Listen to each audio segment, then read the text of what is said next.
My parents stole my trust fund from my sister, so I made sure they lost everything. They drained my savings, expected me to give up my future, and even told me I should be grateful. But when I found out, I got a lawyer. Now they're in debt, cut off and scrambling, while I'm finally living the life they tried to steal from me. Growing up, I always felt like the background character in my own family. If you've ever been in a house where one person gets all the attention, you know what I mean? That was my life.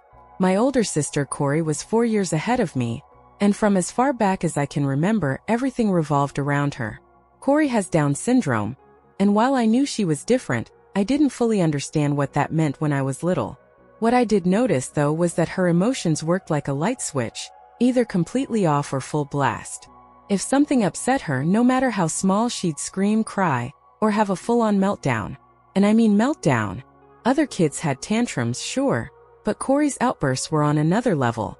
She'd scream until she lost her voice, sob until she could barely breathe, and sometimes throw things or lash out. First, I thought that was normal, but as I got older, I realized something. Our entire house was built around keeping Corey happy, even if that meant sacrificing everything else. Corey didn't have friends, and I don't mean that in a cruel way, it was just reality. She had a hard time understanding social cues, so kids found her behavior off-putting. She'd interrupt conversations, get in people's personal space, or say things in a way that sounded rude, even when she didn't mean it that way. Most kids kept their distance, and because of that, my parents decided that I was going to be her built-in best friend.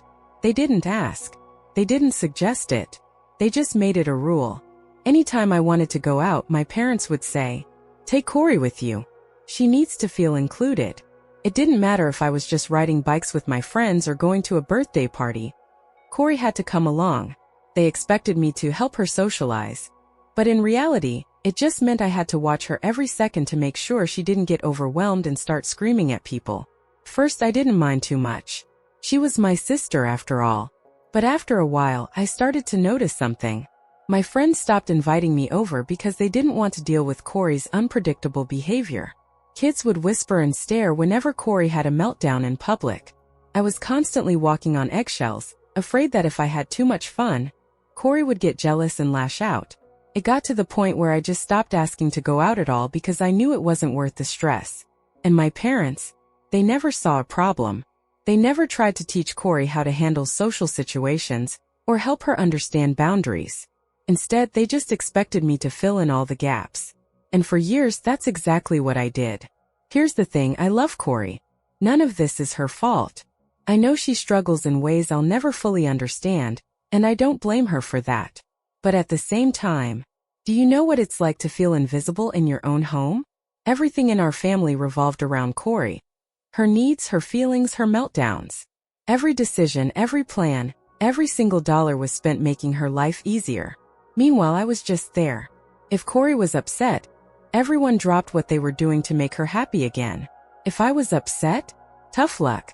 I was expected to be understanding because Corey had it harder. I got used to putting myself last because honestly, that was just how things worked in our house. But the older I got, the more I started to wonder. If I wasn't Corey's brother, would they even notice me at all? I don't know exactly when I realized that my parents treated Corey and me differently. It wasn't one big moment, it was a series of little things that piled up over the years. Like how Corey's meltdowns were treated like emergencies, but my problems were brushed off as not a big deal. Or how my parents always seemed exhausted and overwhelmed, yet somehow they always had energy left to make sure Corey got everything she wanted. And when I say everything, I mean everything. One of Corey's biggest quirks is her obsession with the color pink. And I don't mean she just liked it, she needed it. If she saw something pink, she had to have it. A stuffed animal? A purse? Someone's water bottle? Didn't matter. If it was pink, it belonged to her in her mind. If she didn't get it, cue the screaming, the crying, the full-body tantrums. So my parents' solution? Just buy her whatever she wanted. I watched them spend hundreds, maybe thousands of dollars over the years just to avoid a scene. If we were out in public and Corey saw a pink toy she wanted, my parents would offer money to a total stranger just to get her to stop crying. It didn't even matter if the thing was important to someone else. If Corey wanted it, she got it. At first, I thought this was just how my parents handled things. But as I got older, I started noticing something. This wasn't just about Corey's needs anymore. It had become a habit. My parents started using gifts as a way to keep Corey under control. Every week she got a new toy, a new shirt, a new whatever. And every week, I watched them spend more money on stuff she didn't even need while never once offering me anything. I wasn't jealous of the things, I was jealous of the attention. No one ever asked me what I wanted. No one ever checked to see if I was okay. It was like my parents had one child in their eyes and I was just the extra one. For a long time I didn't think about how much all this was costing. I figured my parents had everything under control. After all, they were adults. They knew how to handle money, right? Wrong. Turns out they weren't handling it at all. When I was born, my grandparents set up a trust fund for both Corey and me. Equal amounts. The idea was that Corey's money would help cover her therapy and medical care, while my money would help with college or a home one day. My grandparents even made sure we knew about the trust fund so we'd understand that we had a financial safety net. They trusted my parents to manage the accounts, and for years I never had any reason to doubt them. But when Corey turned 18, she got access to her share of the trust fund. And since she still lived at home, my parents controlled how that money was spent. At first, it went toward her medical expenses, physiotherapy, speech therapy, occupational therapy, all things she genuinely needed. But then, it started going toward her shopping habit. My parents used the trust fund to feed Corey's obsession with pink. The weekly shopping trips, the endless gifts, the custom-made items she had to have. It all came out of her money. And when that money ran out, they started taking from mine. Without telling me. Without even hesitating. By the time I turned 18, 90% of my trust fund was gone. And I had no idea. The night I found out about the missing money was supposed to be one of the best nights of my life. My grandparents threw me a huge 18th birthday party. They had done the same for Corey when she turned 18, so I had been looking forward to this for years. The whole family was there, and for once I felt like I mattered. Like people actually cared about me, not just Corey. And then, in front of everyone, my grandparents made an announcement. "We're so proud of you. And as a special gift, we want you to have the trust fund we set up for you years ago." People clapped. My family cheered. I felt this rush of relief because finally I had something to build my future on. But as I looked around the room, I noticed something. My parents weren't smiling. They weren't clapping. They weren't congratulating me. They just stood there, looking stiff and uncomfortable, exchanging nervous glances. Something was wrong. At the time, I pushed the thought aside. I wanted to enjoy my night. I wanted to believe that, for once, things were going to be okay.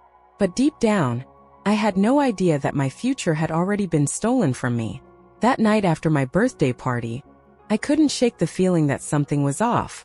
My parents had barely spoken to me after the big announcement. No congratulations, no excitement, just tense silence.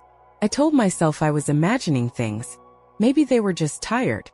Maybe they were stressed about something else. But deep down I knew better. And when we got home, I found out exactly why. I was still buzzing from the party when my dad suddenly called me into the living room. He and my mom were sitting on the couch, both looking serious. "We need to talk," my dad said. The way he said it sent a chill down my spine. I sat down, and they just stared at me for a moment, like they were trying to figure out how to say what they needed to say. Then finally my dad spoke. "We need to be honest with you," he said, his voice heavy. "We can't give you your trust fund." First I thought I misheard him. "What?"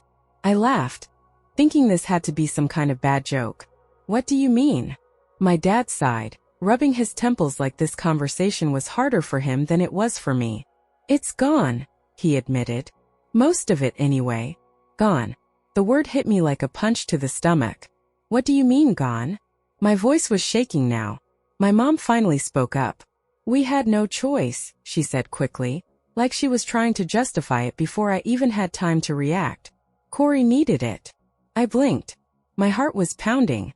"Corey needed it? So you just took my money?" My voice was rising now.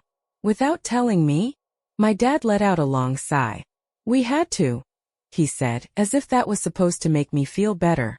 "Her trust fund ran out. We needed to keep up with her therapies, her care. And yes, some of her other needs."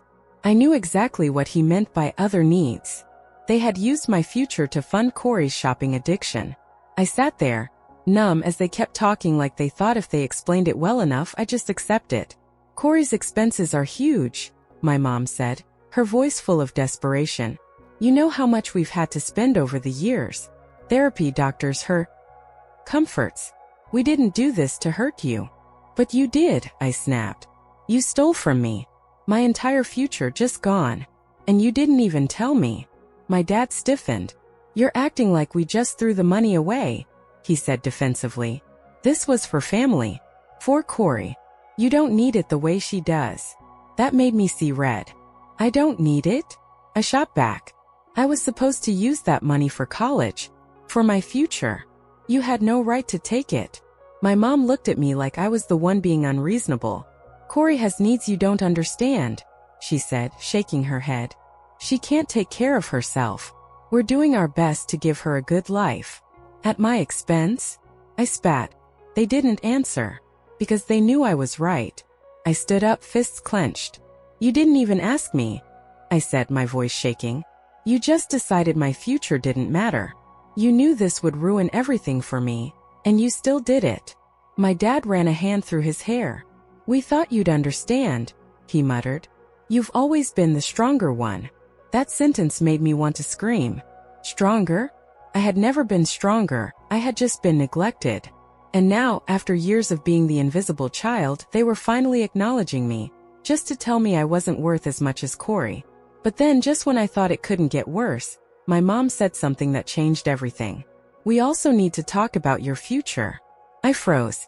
What does that mean? She hesitated before saying, we know this is a lot for you to process, but we were hoping you'd help take care of Corey when we can't anymore. I stared at her. Excuse me. You know we're getting older, she continued. Corey is going to need someone to look after her when we're gone. We were hoping that person would be you. The room went silent. Then I laughed. A bitter, humorless laugh. So let me get this straight. You stole my money, ruined my future, and now you expect me to devote my life to taking care of Corey? Is that the plan? Neither of them answered. Because that was exactly the plan. Something inside me snapped. I had spent my entire life putting Corey first. I had sacrificed my childhood, my friendships, my happiness, all for her. And now they expected me to sacrifice my entire future too? No, not this time. I took a deep breath, my hands shaking. No, I said firmly. I'm done. My mom looked shocked. Done? What do you mean done? I mean I'm not playing this game anymore, I said. I'm not taking care of Corey. I'm not spending my life fixing the mess you made. And I'm sure as hell not letting you get away with this. My dad's face darkened. What are you saying? I met his gaze, unflinching. I'm going to my grandparents, I said. I'm telling them everything. And if you don't give me back my money, I'll sue you. The room fell into stunned silence. Then my mom gasped, covering her mouth like I had just stabbed her in the heart. My dad? He just exploded. You ungrateful brat, he roared. After everything we've done for you? You'd betray your own family like this. I didn't even flinch. You betrayed me first. And with that I turned and walked away. For the first time in my life I was choosing myself. I didn't sleep that night. I lay in bed staring at the ceiling, my mind racing with everything that had just happened. My parents, the people who were supposed to protect me, support me, set me up for a good future, had stolen from me. They had lied to me. And worst of all, they expected me to just accept it. But I wasn't going to. So the next morning, before my parents even woke up, I packed a bag and left. I didn't have to think twice about where to go. I got on a bus and headed straight to my grandparents' house. They had always been the only people in my life who truly made me feel seen. And after what my parents did, I needed them more than ever. When I arrived, my grandpa opened the door, his face lighting up, until he saw my expression. What's wrong? He asked immediately. I took a deep breath. Can we talk? We sat down in the living room and I told them everything. I told them about the missing trust fund, about the way my parents had spent the money on Corey, about the years of neglect. I told them about the conversation from the night before, about how my parents expected me to give up my life to take care of Corey. By the time I was done, my grandmother had tears in her eyes. My grandfather? He was furious. They did what? He thundered. I had never seen him so angry. His hands clenched into fists, his face turned red, and for a second, I thought he was about to grab the car keys and drive straight to my parents' house to confront them right then and there. But instead he took a deep breath and turned to me. "Listen to me," he said firmly. "You did the right thing by coming here. We're going to fix this." That same afternoon, my grandparents drove me back to my parents' house. The second my parents saw them walk through the door, they knew. Their faces went pale. My dad let out a nervous chuckle. "Mom, Dad, what are you doing here?" "Sit down," my grandfather ordered. I had never seen my dad look so scared before. He sat. My mom sat beside him, her face tense. Corey was in the other room, completely unaware of what was happening. Then my grandfather laid into them. "How dare you steal from your own son?" he demanded. "How could you take what wasn't yours and lie to him about it?" My parents immediately went on the defensive. "It's not like that," my dad tried to argue. "We had to do it. Corey needed that money." "And so did he," my grandmother snapped. For the first time in my life, I saw my parents completely speechless. They had no excuses left. No justifications. No manipulations that could save them. And then, just when I thought they might actually take responsibility for what they had done, my mother did the most unbelievable thing. She started crying. Not the kind of crying that meant she was sorry. The manipulative kind. "You don't understand how hard this has been," she sobbed. "We've sacrificed everything for Corey. We didn't want to take his money, but we had no choice." No choice. They always said that. Like their only option was to take what wasn't theirs instead of, budgeting properly or cutting back on unnecessary spending. For the first time in my life, I spoke up without hesitation, without guilt, without backing down. "You had a choice," I said coldly. "And you chose to screw me over." My dad glared at me. "You're being selfish," he hissed. "You should be grateful you don't have the same struggles as Corey. Do you have any idea how lucky you are?" That was the last straw. I stood up. "Lucky," I repeated. "You stole my future and expect me to be grateful for it?" I turned to my grandparents. "If they don't pay me back, I'm suing them." My mom gasped. My dad exploded. "You'd really betray your own family like this?" he shouted. "You betrayed me first," I shot back. And for the first time in my life, I watched the realization hit them. They weren't in control of me anymore. My grandfather didn't even hesitate. "You're going to pay him back," he told my parents. "Every single cent. And if you don't, we'll get a lawyer." My parents panicked. They begged. They tried everything to talk their way out of it. But my grandfather wasn't budging. Finally, after a long, tense silence, my dad caved. "Fine," he muttered. "But we can't pay it all at once." That's when my grandfather pulled out a pre-written agreement, because of course he had already called his lawyer before coming over. It stated that my parents had 18 months to pay back every cent they had taken. If they missed a payment, we would sue them immediately. My dad had no choice but to sign. And just like that, I had taken my life back. But of course, my parents weren't going to let me walk away without one final act of cruelty. As soon as the agreement was signed, my dad stood up, his face dark with rage.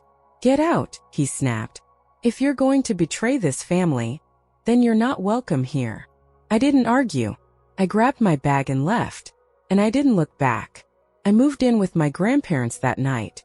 For the first time in years, I felt safe. Was it hard? Yeah. I had just lost my relationship with my parents. I had lost my home. And as much as I hated what they had done to me, it still hurt to be kicked out like that. But for the first time in my life, I wasn't just Corey's little brother. I wasn't the invisible child. I was free. And I wasn't going to waste a second of it.